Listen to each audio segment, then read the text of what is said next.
Bien, nous écoutons donc Étienne Lavenney pour une communication d'une trentaine, 35 minutes également, consacrée à l'indication originaire, une anticipation marxiste de la joint attention. Je vous en prie. Merci beaucoup, merci à vous pour votre invitation et surtout d'avoir organisé ce colloque et de revenir enfin, alors c'est la deuxième fois déjà, ce colloque aux historiens, il y a quelques années, le Ulm, mais revenir enfin à Saint-Tao et à sa pensée qui est si riche. Mon idée est simple, je voudrais corréler les recherches de Saint-Tao sur le geste d'indication avec les réflexions qui, à peu près au même moment, puisque la publication officielle des recherches sur le langage, sur l'origine du langage de la conscience en 1973, vraiment où le pointing, l'indication est à l'honneur. Et au même moment, dans les années 70, en terre occidentale, en particulier aux États-Unis, mais aussi en Angleterre, on commence à réfléchir beaucoup sur ce qu'on appelle l'attention conjointe, et au centre de ce qu'on appelle l'attention conjointe, la désignation, l'indication, le pointing, exactement le terme que préfigurait Saint-Tao. L'article phare, celui qui nomme véritablement le mot attention conjointe, c'est 1975, je reviendrai, un article de Jérôme Brunner, de Michael Skate, Jérôme Brunner, très cognitiviste et cognitiviste. Et puis le thème de l'attention conjointe éclate véritablement dans les années 90, de latence. Et là, ça donne lieu à une littérature foisonnante en psychologie de l'enfant et en primatologie, où on va entendre parler beaucoup d'indication, de pointing, est-ce que les chiens sont capables ou pas, de quelle manière, etc. Et donc, il y a des résonances très fortes entre ce qu'indiquait Saint-Tao en 1973, et j'imagine, je ne connais pas ces nombreuses idées, et puis ces nombreux articles qui, dans les années 90, et à partir des années 90, que jusqu'à aujourd'hui, explorent ce terrain de pointing, de l'indication, et plus généralement de l'attention conjointe. Donc je voudrais faire ce lien entre ces deux contextes, et je voudrais le faire conceptuellement, d'abord en revenant à Saint-Tao, à sa thèse de 1973 sur l'origine de la conscience, à partir du geste d'indication, en montrant que c'est une thèse qui n'est pas simple, mais élaborée. Elle dépasse une insuffisance de phénoménologie et matérialisme dialectique, de base de 1952, et que de 52 à 1973, c'est-à-dire les recherches sur l'origine du langage de la conscience, il y a non pas continuité, mais véritablement approfondissement, voire divergence et nouveauté radicale. Il y a quelque chose de neuf qui s'exprime en 73, qui ne s'exprimait pas et qui était encore insuffisant en 1952 dans phénoménologie et matérialisme dialectique. Et puis dans un deuxième temps, je m'installerai rapidement dans le paysage actuel de la psychologie cognitive et de la philosophie d'esprit, largement occupé aujourd'hui par ce qu'on appelle la cognition sociale, par le cerveau social, et c'est dans ce contexte qu'on trouve à l'œuvre les notions de communication, attention conjointe ou attention partagée aussi. Or, ce que je montrerai simplement, c'est que cette cognition sociale, en particulier de la théorie d'esprit, reste largement en retard sur la thèse défendue en 1973 par Saint-Tao. Les différentes théories de l'attention conjointe, comme de la cognition sociale, restent tributaires d'un naturalisme, d'un type de naturalisme qui était précisément celui que les recherches sur l'origine nouvelle de la conscience en 1973 tentaient de dépasser. Il y a bien un naturalisme d'un genre nouveau, c'est ce que j'ai fait là-haut, pour répondre aux questions de Justin-Moura. Sauf que, à la différence de Justin-Moura, je pense que ce naturalisme d'un genre nouveau n'est pas à l'œuvre en 1952. Moi, j'ai largement insuffisant sur ce point, mais en 1973, dans les recherches sur l'origine du langage.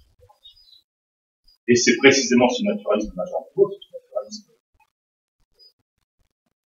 qui fonctionne, légitime, que le paysage contemporain peine à l'exprimer. Alors, je reviens d'abord sur l'ouvrage de 52. Alors, Laurent a dit sur la critique radicale, la liquidation des prix, comme on disait, de l'idéalisme transcendantal husserlien dans ce ouvrage de Saint-Tao, phénoménologie et matérialisme dialectique. L'idéalisme liquidé au profit d'une réinterprétation matérialiste de la phénoménologie et du devenir de la conscience. Il se trouve que depuis sa découverte de Husserl en 1940, Franck Tao reçoit celle-ci avec une idée de derrière la tête.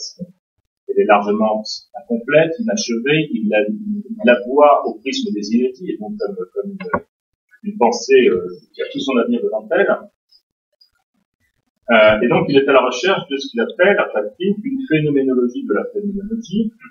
Or, en 1952, cette phénoménologie inquiète, cette phénoménologie qui se réfléchit elle-même, s'aperçoit contradictoire, liée par une contradiction interne entre, d'un côté, sa description du devenir effectivement réel de la conscience, et puis de l'autre, le cadre idéaliste de transcendantal qui fausse le sens de cette description. Et cette contradiction, par une forme de dialectique immanente à la phénoménologie, oblige celle-ci à la fin à s'auto-dépasser dans le matérialisme dialectique. Le matérialisme dialectique est la vérité immanente en quelque sorte du dualisme transcendantal. Voilà ce que nous dit la phénoménologie, nous dit la phénoménologie de la phénoménologie. Avec elle, je cite Franck Tao, avec la phénoménologie s'achève la grande tradition de l'idéalisme transcendantal qui se supprime en ce réel. Donc il faut en prendre son parti. Je cite Franck Tao, l'absorption du point de vue de la conscience dans la réalité naturelle est la seule voie concevable qui permet de sortir de l'impasse phénoménologique. Et donc, une conscience qui veut se réapproprier le sens de sa propre expérience ne peut qu'en faisant retour vers ses conditions explicatives réelles, et ce contre la réduction phénoménologique, idéaliste phénoménologique, de ces conditions. On commencera donc par la structure du sujet réel, c'est-à-dire le corps vivant comme centre de mouvement. On commencera par les coordinations motrices élémentaires, telles qu'on les voit à l'œuvre, en particulier chez certains types d'animaux ou chez les hommes, chez les frissons. Et c'est ce sont ces coordinations motrices élémentaires qui permettront d'expliquer le fonctionnement de la conscience. Par exemple, si un champ sensoriel, les sensations conscientes, si un champ sensoriel est donné, c'est depuis le comportement concret du déplacement. Si des objets apparaissent comme unité d'apparition, c'est depuis le comportement concret de la locomotion. Je prends un exemple, des stades de la conscience. Si la substantialité de la chose est possible, c'est depuis le comportement concret de la préhension, etc. Jusqu'au concept de langage, se comprennent depuis le comportement concret de la fabrication d'outils. Et donc, à chacune de ces étapes, à chacune de ces étapes se vérifie que, je cite Marx, ce n'est pas la conscience des hommes qui détermine la réalité, mais c'est au contraire la réalité sociale qui détermine leur conscience. L'héritage ici est d'ailleurs plus engelsien, c'est plus Engels que Marx, c'est plus la dialectique naturelle de Engels, c'est-à-dire l'idée d'une histoire dialectique de la nature, une nature qui est l'origine de toute histoire parce qu'elle est fondamentalement mouvement, développement, matière qui se dépasse vers la vie qui se dépasse vers l'unité, d'où une phénoménologie naturalisée, qui pour Franck Tao, n'est plus une phénoménologie qui marche sur ses pieds vivants, enfin, qui trouve sa vérité dans les structures sensorimotrices du comportement, et puis d'autre part, qui s'est historicisée, parce que chacune des strates de la constitution husserlienne, le champ sensoriel, l'unité de l'objet, le fantôme, etc., jusqu'au langage, eh bien, est devenue une étape historique dans le devenir de la conscience.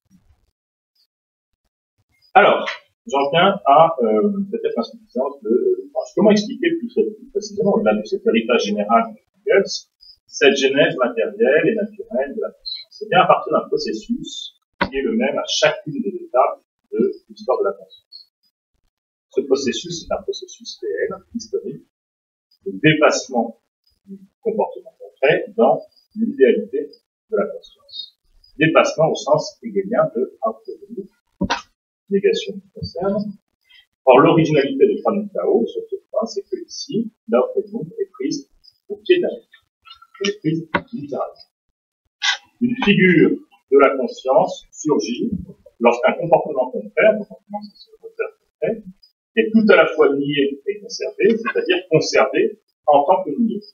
La définition même de l'autonomie, c'est que Franck Tao l'apprend au pied de la lettre. Être conscient, c'est ne plus faire. Être conscient, c'est ne plus faire.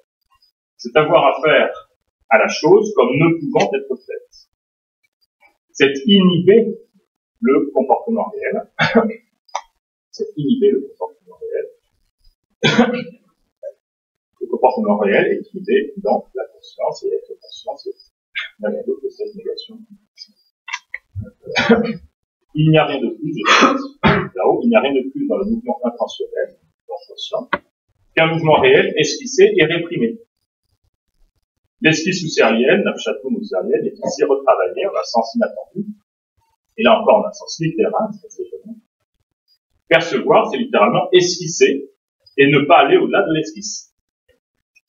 Percevoir un arbre, c'est esquisser un ensemble de gestes moteurs, s'approcher, s'éloigner, tourner autour, frapper, etc., couper, cueillir, etc., mais s'en tenir à l'esquisse de ces gestes, à ces gestes possibles, simplement possibles, et sans aller jusqu'à la réalisation. La conscience du point de Tao est la conscience comme conscience de l'objet, mais justement que le mouvement même de ces esquisses. Alors, par exemple, je vais prendre l'exemple de tout à l'heure, voir, au sens élémentaire d'un champ de sensation d'un pur apparaître, c'est se mouvoir, mais c'est inhiber ce mouvement. L'apparaître, c'est l'effet d'un mouvement arrêté, un ensemble de mouvements simplement possible. J'arrête de mouvoir. Encore, une chose est substantiellement perçue comme une chose substantielle, lorsque je peux la prendre, mais que je ne le fais pas. La permanence substantielle de la chose, c'est l'effet d'une préhension arrêtée, esquissée. Percevoir la chose comme chose, c'est la prendre sans la prendre. Ou enfin, le concept, au sens plus élaboré encore, le concept, au sens conceptuel, a son origine dans la fabrication d'outils, des outils, c'est-à-dire des instruments propres à différents usages. Donc, pouvant servir plutôt que servant effectivement. C'est l'instrument qui peut servir, c'est l'instrument possible. Donc, c'est l'instrument arrêté en quelque sorte dans son usage réel. Je me représente conceptuellement quelque chose lorsque j'en diffère l'usage grâce à l'outil. Le concept est comme un outil, c'est-à-dire comme un instrument vacant, comme un instrument employable à.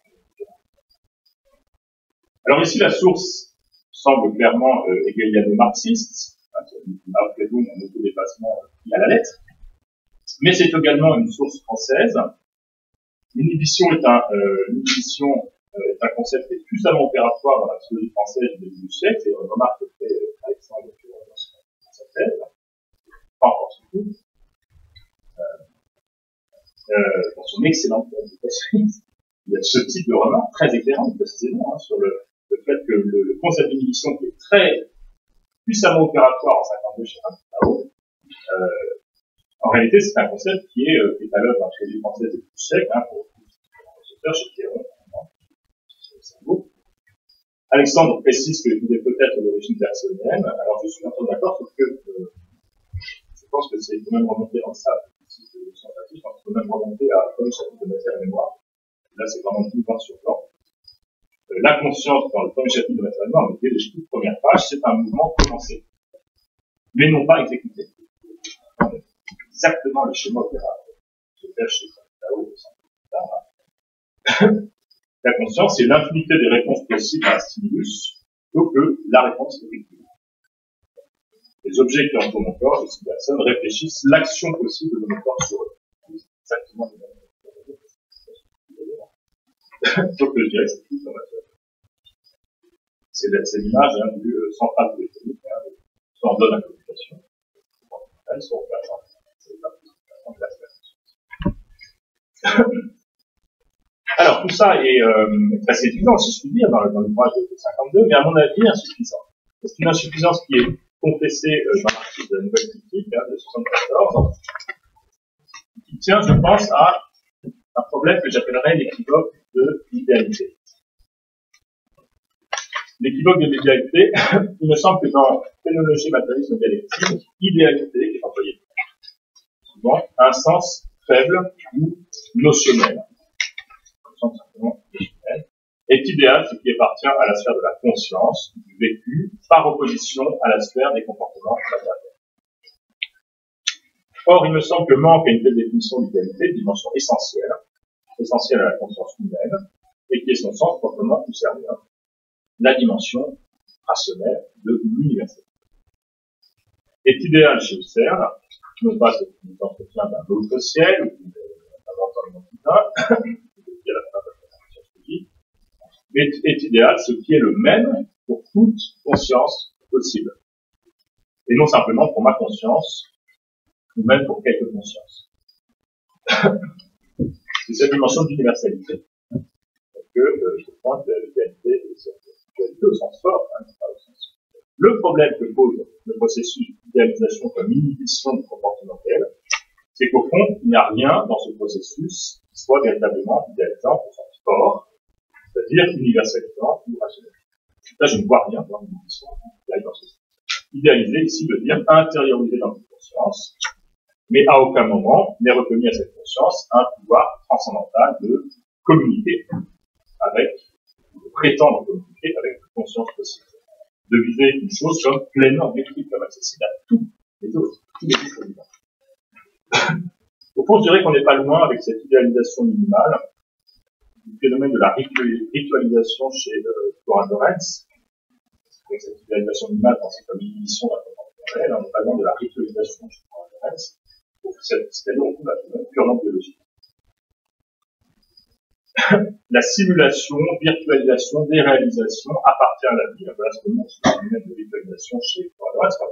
Par exemple, l'ébauche d'un combat chez deux mammifères puissants, l'ébauche d'un combat suffit à dire, à signifier, par une forme de ritualisation, le combat lui-même, et au fond, nous évite le combat lui-même. C'est-à-dire qu'on ouvre le combat lui-même, par une forme de ritualisation, et c'est un signe que on pourrait combattre, mais que nous ne pas lui-même. La ritualisation comme virtualisation, simulation, qui est une amorce de langage, en quelque sorte, chez les animaux, mais pas idéalisant. Il n'y a rien qui pointe vers la universalité ici. Simplement, ce qui pointe, c'est tout simplement la question de la déréalisation, de l'intériorisation de la conscience. Alors, on peut soupçonner, l'ouvrage de 52 de ne pas dépasser ce stade fortement pré-rationnel, en quelque sorte, de la conscience, de la portée logique de la conscience, quand il est question de ce phénomène de virtualisation.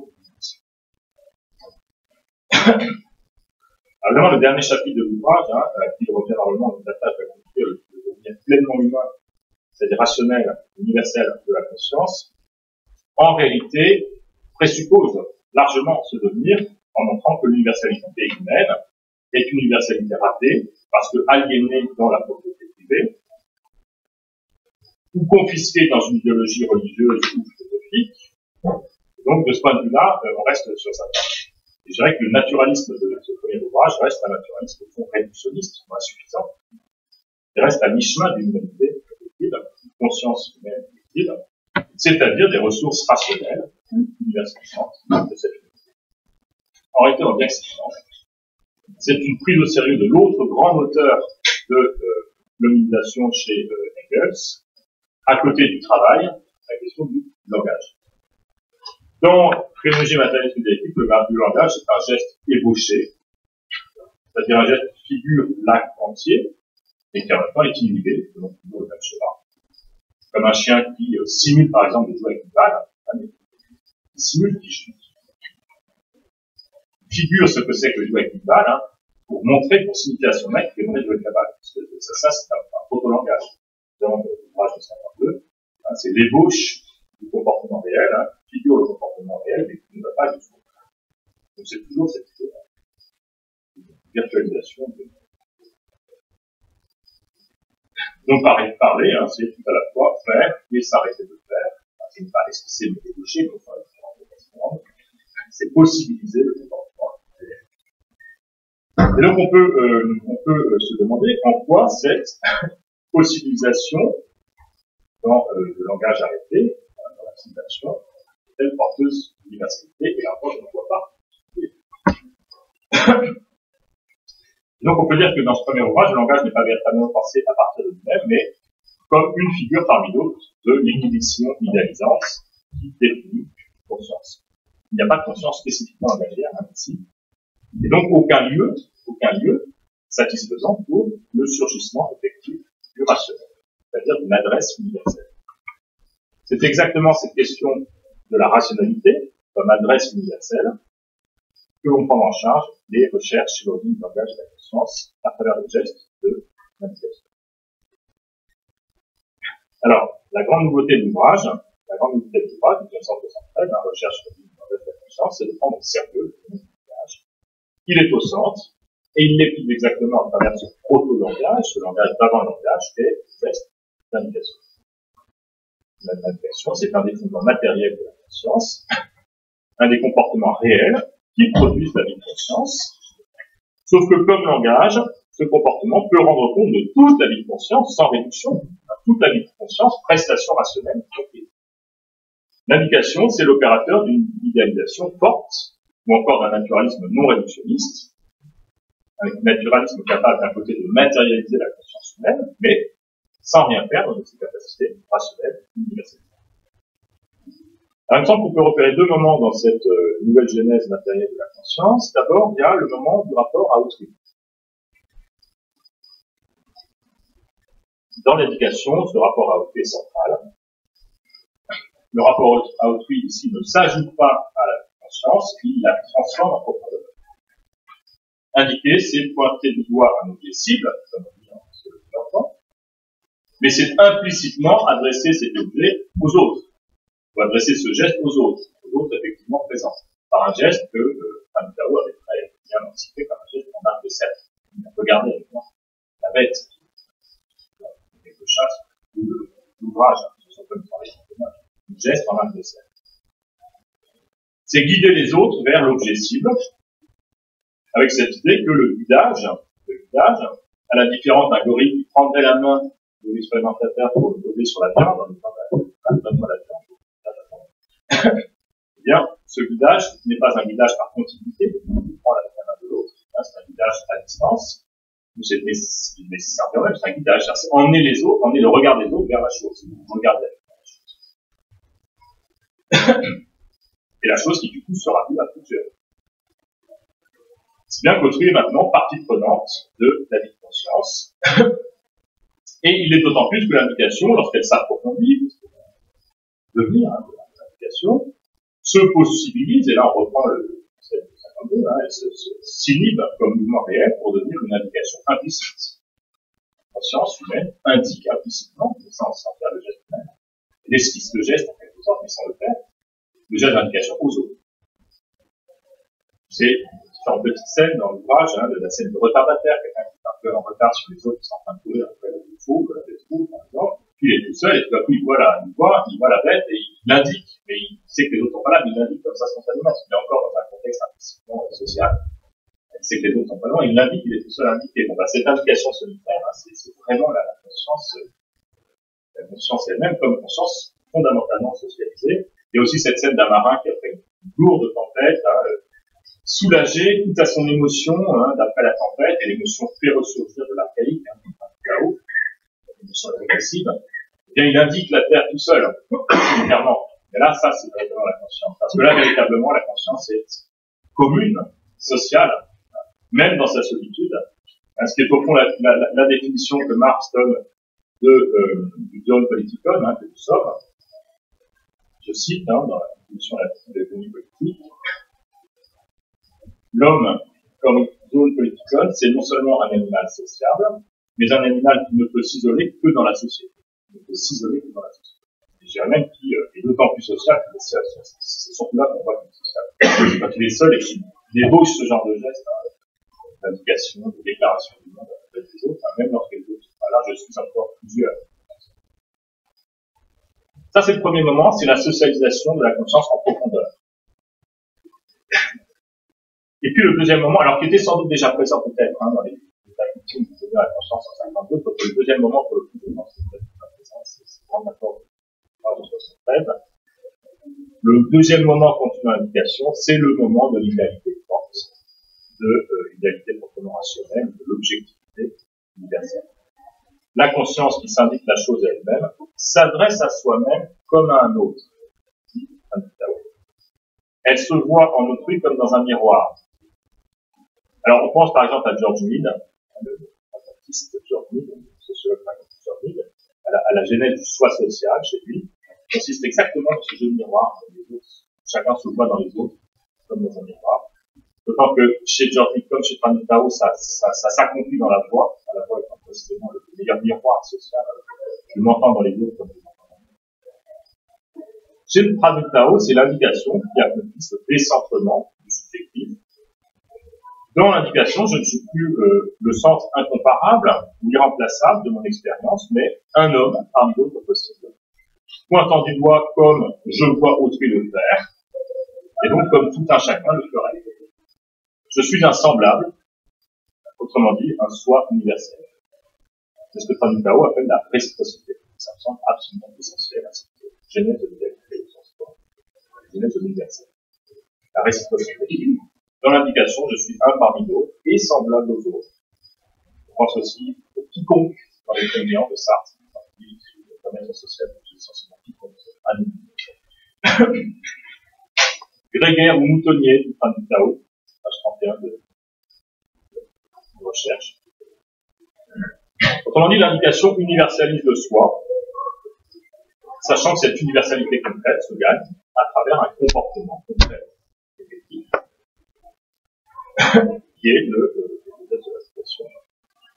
Une telle conscience, anonyme ou quelconque, est du coup vulnérable, c'est un point intéressant, du coup vulnérable aux hallucinations, et à ces hallucinations, des hallucinations majoritaires, c'est-à-dire les hallucinations acoustico-verbales, parler intérieurement en quelque sorte, mais en pensant que quelqu'un me parle, se confondre avec l'autrui, des personnalisations symptômes positifs récurrents. Ou encore la conscience est vulnérable à l'intrusion du religieux en elle, c'est-à-dire que si tactissait une autre conscience, cette conscience largement dépersonnalisée dans l'éducation, du coup elle est vulnérable. Elle peut se dépersonnaliser très facilement dans la schizophrénie, c'est ça semble dans l'analyse de Pradiptao. C'est-à-dire que, conclure sur ce point, l'universel, c'est la possibilité de la raison et de la communication, mais dans sa genèse matérielle ou charnelle, dans sa genèse effective, c'est aussi la possibilité de la dépersonnalisation schizophrénique ou religieuse.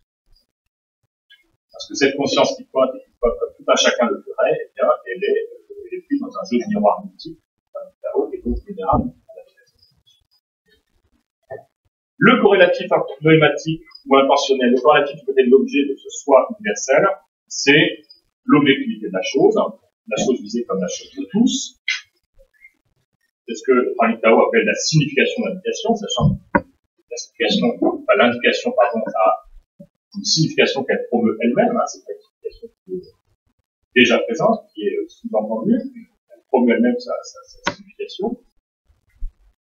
Or, Pradiptao ici est très minutieux sur la manière de décrire cette chose comme chose universelle, comme chose de tous.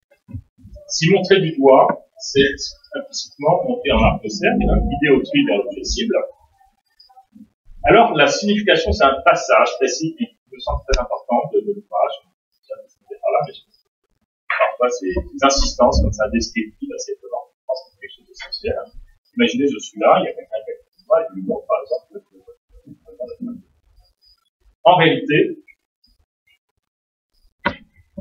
l'objectivité, elle se construit dans le fait de mener autrui vers l'objet cible, l'objet commun.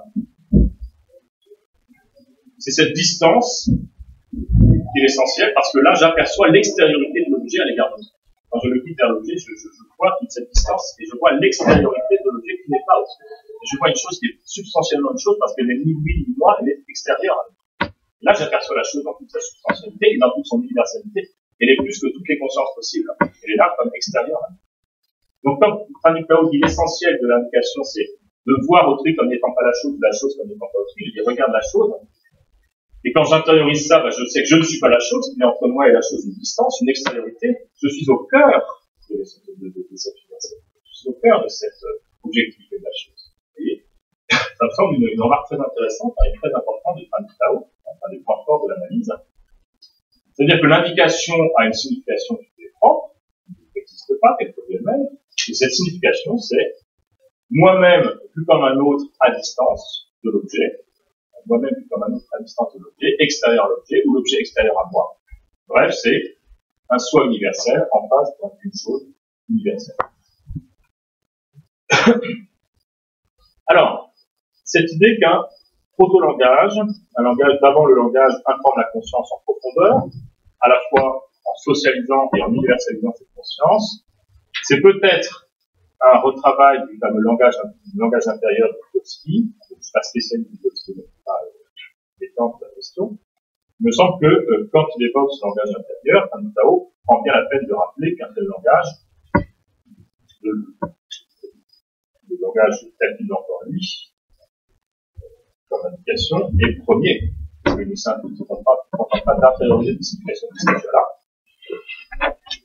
c'est déposé dans le comportement matériel des hommes. La spécificité de l'indication, c'est précisément de promouvoir l'universel. Promouvoir sa situation, elle n'est pas la possibilité. Donc, la différence, c'est que de ce point de vue-là, Hannu Tao, ça peut être plus proche, quelque sorte de Habermas, par exemple, qui l'appelle. C'est-à-dire, le langage a la capacité de promouvoir l'universel. C'est pragmatique linguistique au sens fort, c'est-à-dire présupposons qu'on puisse nous entendre sur la chose. Donc, je conclue sur ce premier point, je vous rassure, le deuxième sera beaucoup plus rapide, en disant que, avec ce proto-langage de l'indication, nous gagnons essentiellement deux choses, franchissons deux seuils, d'une part, une socialisation en profondeur de la conscience, socialisée jusque dans sa constitution même, et puis d'autre part, l'universalisation de la conscience, l'indication, déclaration de la chose à travers, ça s'adresse à tous les autres possibles, et à fait de moi, un être parmi tous les autres, face à la chose. Alors, rapidement sur l'attention conjointe aujourd'hui, les recherches sur le langage de la conscience en 1973. Au même moment, aux États-Unis, en Angleterre ou même en Italie, un certain nombre de psychologues de leur camp, spécialisés en partie dans l'apprentissage verbal, comme Elizabeth Bates, John Gunner, font un sort, geste d'indication, comme plus généralement aux différents comportements de communication préverbale chez l'enfant. C'est dans ce contexte qu'ils inventent la notion d'attention conjointe en 1975, qui va fédérer un certain nombre de comportements sociaux, comme le fait de détecter la direction du regard de l'autre. Je vois l'autre qui n'arrive à être capable, comme un certain mammifère, c'est pas l'autre, qui suit le regard de la direction de l'autre. Le geste d'application, le partage d'un objet, je joue un objet qui se donne à l'autre en sachant que je joue avec le même objet, etc.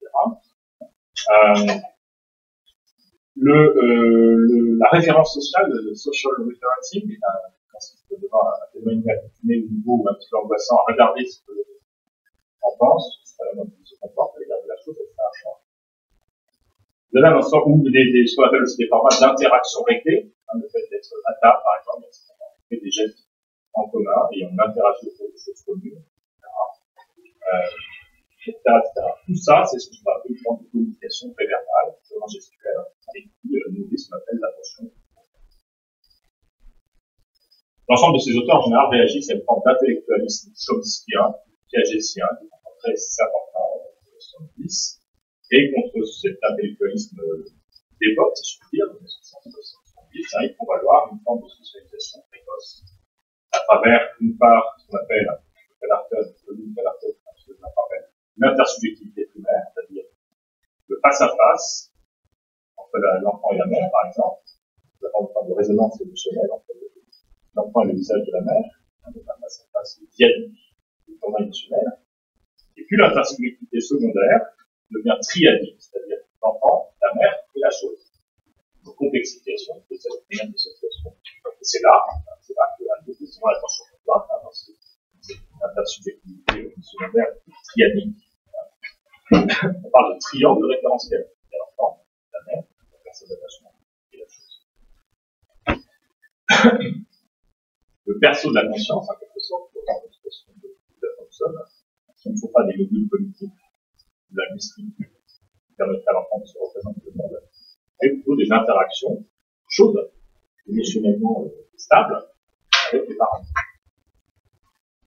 Alors, ça veut dire qu'une certaine manière, ce que Hannu Tao dit en termes communistes, eh bien, ça trouve un écho frappant côté occidental, mais à distance. C'est-à-dire que ce qu'il dit à propos de la collaboration des communiens autour de la chance du travail, eh bien, on se dit du côté d'une résonance émotionnelle et des interactions triadiques entre l'enfant et ses parents. C'est l'écho entre les deux contextes. Avec par ailleurs, de part et d'autre, une même façon de faire dialoguer psychologie d'enfant et une anthologie autour communication comparative, ce que font les petits hommes, les singes, et en particulier les grands singes, en sont tous capables. Par exemple, on distingue le fameux cadre, deux types de pointing. Un pointing, une indication proto-déclarative, déclare la chose à la base des autres, et un pointing proto-impératif. Pointer pour avoir la chose. C'est pas exactement la même chose. Dans un cas, l'objet est un moyen d'obtenir l'attention d'autrui, de partager l'attention avec autrui. Et l'objet de ce point de vue-là devient quelque chose, un objet de contemplation. Dans l'autre cas, au contraire, dans le pointing proto-impératif, pointing pragmatique, autrui est un moyen d'obtenir la chose. La chose pour obtenir la chose. Souvent, on constate que les singes et les grands-singes peuvent développer une forme de pointing, d'indication, mais à un stade plutôt impératif, comme pragmatique.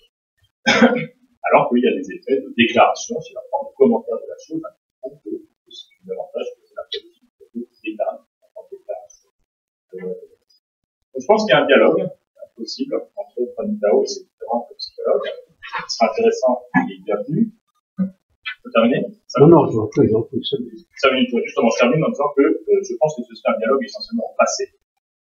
Parce que nous sommes plus dans les années 70, et l'Amérique, le Vietnam. Et je dirais qu'il y a loin de ces différentes théories de la résonance émotionnelle, etc., issues de Vygotsky, par exemple, issues des théories d'attachement, ou de la psychanalyse universelle en particulier. Il y a loin de ces analyses riches, je trouve, à la cognition sociale qui s'installe à partir des années 90, une espèce de paradigme. Et là, je pense qu'on rate quelque chose. On va arrêter les deux apports. Le premier de ces apports, c'était de définir la subjectivité comme attention. De socialiser la conscience à sa racine. Or, la plupart du temps, l'attention conjointe, la plupart du temps, l'attention conjointe est interprétée comme, à partir de 90, comme un comportement, certes, profondément social, mais qui vient après coup, sur la conscience. Comme une communication possible avec eux. Notamment à travers le thème de la théorie d'esprit. La théorie d'esprit, c'est le paradigme de notre service. C'est-à-dire, comment est-ce que moi, conscience solitaire, je peux comprendre ce que vit autrui, comment est-ce que je peux interpréter ses comportements, ses paroles, comment est-ce que je peux décrypter ses comportements et ses paroles pour savoir ce qu'il a dans la tête. Par quelle forme de mind reading, déchiffrement, je peux savoir ce qu'il a dans la tête. Mais ce que présuppose la théorie d'esprit sur un mode hyper cartésien, c'est que nous sommes des consciences solitaires, des petits Robinson, des fantômes dans la machine, et que par après coup, nous nous demandons ce que l'autre a dans la tête. C'est une forme de socialité extrêmement abstraite et étonnante, mais qui a pignon sur rue, si je puis dire, depuis 1990. Elle s'affine avec la simulation theory, Je pense que l'autre a dans la tête va être de simulation empathique, mais au fond, le logiciel, c'est il faudrait analyser de la même manière la vie à la possibilité collective et dire que, sans doute, un thème, c'est ça, une bonne question, il y a 80, Johnson, par exemple, mais sur un mode souvent contractualiste, c'est-à-dire, chez l'humain, par exemple, c'est-à-dire qu'on peut se socialiser. Alors, la socialisation, à travers certaines interactions, sera forte, c'est une espèce de nouvelle conscience qui surgit, mais c'est une interaction ou une nouvelle conscience qui vient après coup, en quelque sorte, et dont les individus sont les initiateurs, et contractuellement, c'est-à-dire que l'individuation à contrat, c'est que je peux me lier et je peux me délier. Donc on reste là encore sur une modèle de conscience profondément individuelle. L'autre apport de Fan Tao, je termine par là, c'est l'apport proprement idéalisant à la conscience. Or ici, je dirais que, de manière assez symptomatique, les naturalistes contemporains restent à mi-chemin de l'attention. Je pense par exemple à la théorie des nations, dans une genèse sensorimotrice de la conscience, et par exemple chez Adamé, on voit très bien que quand Adamé parle de présence de la chose, c'est exactement comme chez le premier Fan Tao, des possibilités sensorimotrices arrêtées, c'est la chose est accessible, c'est ça qui la représente. Si par exemple j'ai quelque chose qui est caché derrière la portable, je sais qu'elle est présente parce que je peux aller la voir. C'est une substantialité de la chose, comme je connais pas mais qui est une substantialité encore solitaire. Je peux dire qu'elle est là substantiellement présente, c'est là que je peux aller la voir. C'est une sorte de possibilité sensorielle Donc, on reste à mi-chemin, en quelque sorte, une présence substantielle ou une diamétralité de la chose. En réalité, il y a des pistes. Je pense évidemment à Michael Tomasello. Il y a des pistes qui, en particulier, Tomasello est un de ceux qui travaille le plus abondamment et de manière la plus passionnante l'attention conjointe et la prend le plus au sérieux, Michael Tomasello, en particulier parce qu'il la connecte avec le phénomène du langage. Et une autre piste consisterait à aller chercher du côté du langage, qui serait une piste abermatienne, et consisterait à demander ce que fait le langage. Introduire le langage dans un ensemble de gestes, pragmatiques, linguistiques, et de voir en quoi ces gestes sont des gestes à la fois cognitisants et idéalisants. Je pense à ce geste de la thématisation. Parler, c'est thématiser, c'est s'entendre. Ce sur quoi nous parlons, de quoi parlons-nous, sur quoi préoccupons-nous. Et là, il y a un geste de la référence, comme dit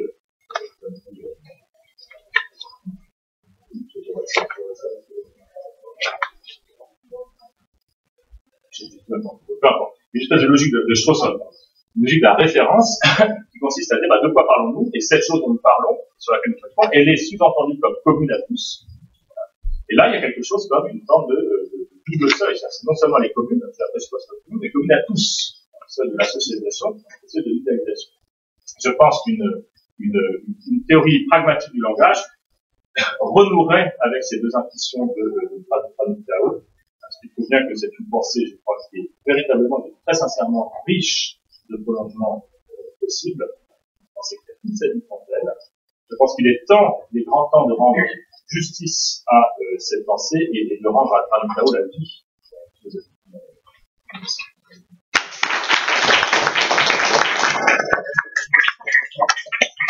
Merci beaucoup. Nous pouvons prendre 5 minutes, 5